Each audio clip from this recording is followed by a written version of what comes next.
Hi, I'm Aditya Kaul. I'm a research director at Tractica. I cover AI and robotics amongst other emerging technologies. And I'm here with Luca Ambroggi. He's a research director at IHS Markit.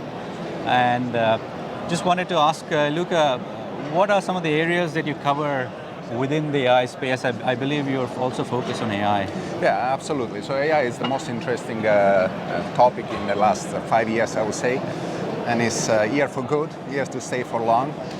The area that I cover mainly is semiconductor. We really cover at IHS from the bottom of the supply chain, and specifically the two silicon area are processor, SoC, even MCU, microcontroller are very interested, especially on application, safety critical application like industrial. And our focus is also on memory. That is a probably neglected area. No one has done a lot of research, but there is a lot of movement because memory actually, beyond the SoC, is probably the bottleneck in terms of performance, in terms of power consumption. So it's where a lot of players, even new startups, are investing a lot of their time and resources. And I think these are the two key areas where we focus a lot. And we have quite a bit of competence even in the background. Just an example, so if you are talking on memory components like HBM or GDDR6, they are today the state of the art, high performance, extremely power consumption. Instead, we are looking at the market, and new players are coming on the market with targeting a new type of computer architecture. It's no more a Ford Neumann type of architecture with a classical CPU, the memory, in and out data and instruction. But it's more an architecture where you have the memory cells and the computational unit basically stuck together. It's more like a brain, a human brain. So you don't have your memory ability in the feet and your processing on the head only. So you have all integrated and very close to each other. And basically it's the concept, close to the nature as always happen in the technology. You are trying to be closer to what is inspired by nature. Exactly, inspired by nature, even by definition in machine learning and neural network, etc. So we cover nonetheless also the upper part of the supply chain. So we look at the system and the overall platform. So again, AI is amazing. Look at the big players like NVIDIA, Intel, Xilinx. They are not anymore cheap device supplier. So I think they get angry if you name them so. They are more a solution provider platform, so there is a complete ecosystem they provide, an end-to-end silicon platform in some cases, software, and then you can pick and choose depending if you want a complete turnkey solution or you want to just pick and choose what is suits your business model. Great. So I was just curious from an AI hardware perspective, there's a lot of talk about edge, right? And the processing moving to the edge to sort of more low power environments, whether it's even medium power, you can call it, automotive, robotics, drones, down all through to the IoT sensor, maybe security cameras. I was just curious from an application perspective, where are you seeing the traction, I guess, within OEMs, and where are the chipset guys that you talk to?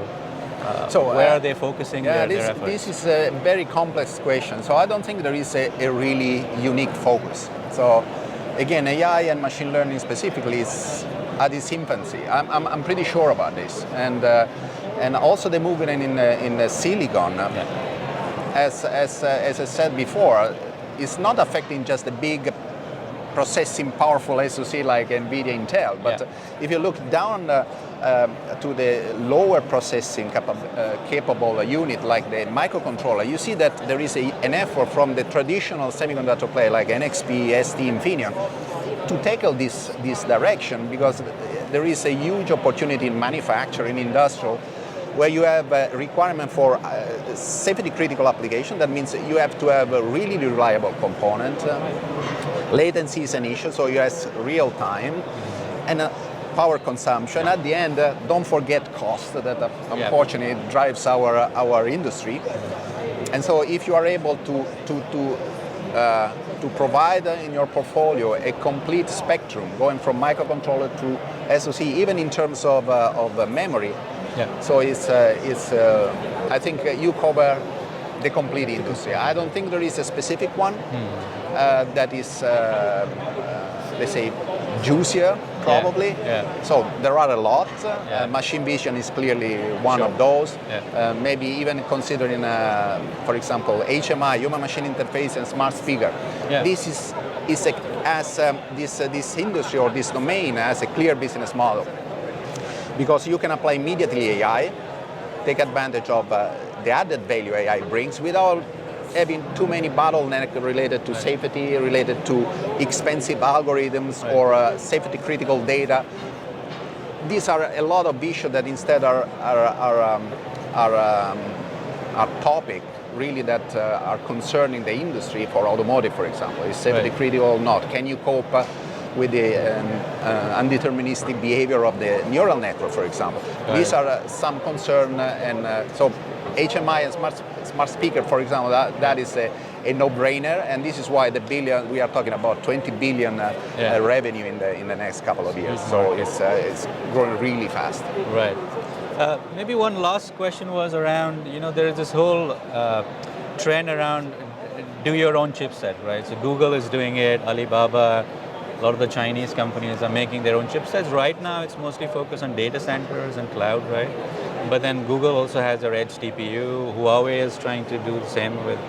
What's your sort of take on this this development in the semiconductor industry? Because I know some of the other chip vendors are not too happy about it, right? Yeah, this is a nasty question actually, because so in the semiconductor we assist and we are continuing to assist with a huge consolidation in several areas. On the other side, though, there are a lot of dozens of new startups focusing, as you say, on new architecture of SoC.